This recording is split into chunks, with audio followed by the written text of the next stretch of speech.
জয় শ্রীকৃষ্ণ, রাধে রাধে। শুভ সকাল বন্ধুরা, তোমরা সবাই কেমন আছো? আমরা খুব ভালো আছি। তো প্রতিদিনের মতো আজও আমি চলে এসেছি আমার একটি পুজোর ভিডিও নিয়ে।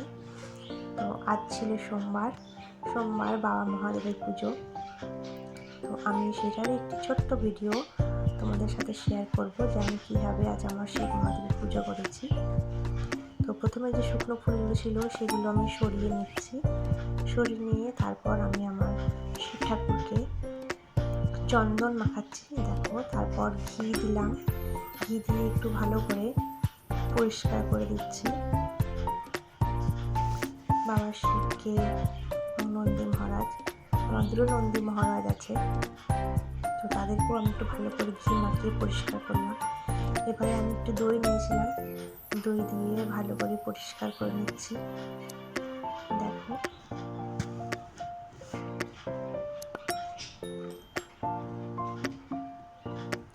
এবারে আমি দুধ দিচ্ছি।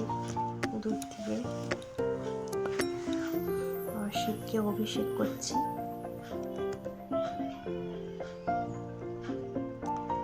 দুধ দেওয়া হয়ে গেলে এবারে আমি গঙ্গা জল দেব। গঙ্গা জল দিয়ে আমি এইভাবে আমার শিব ঠাকুরকে ভালো করে পরিষ্কার করলাম, স্নান করিয়ে নিলাম। নন্দী মহারাজকেও, আমার দুই নন্দী মহারাজকেও ভালো করে স্নান করালাম।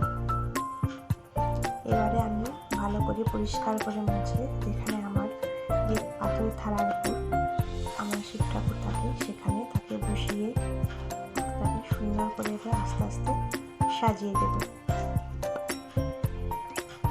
এবার আমি রুদ্রাক্ষের যে মালাটা আছে সেটাও করাবো, দেখাচ্ছি।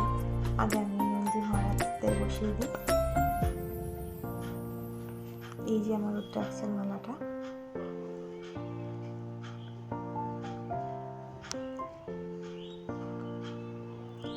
এটাই আমি এসে পরিয়ে দিলাম বাবা মহাদেবকে।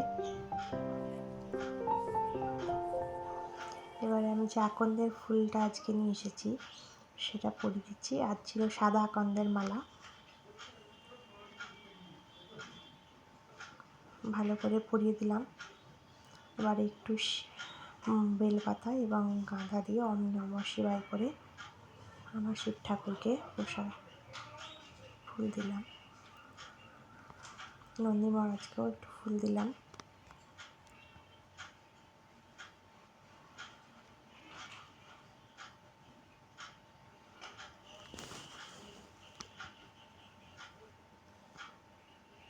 এবারে দেখো আমার শিব ঠাকুরকে কেমন লাগছে। এবারে আমি একটু ফল এবং মিষ্টি আমার শিব মহাদেবকে দিলাম, আজকে অর্পণ করলাম। এবং এটা হচ্ছে কেশর চন্দন, এটা আমি আমার শিব ঠাকুরকে পরাই এবং নন্দী মহারাজদেরও পরিয়ে দিচ্ছি।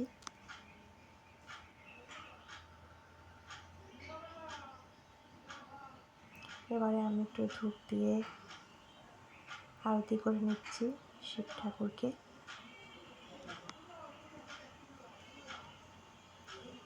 একটু প্রদীপ দিয়ে আরতি করে নিচ্ছি।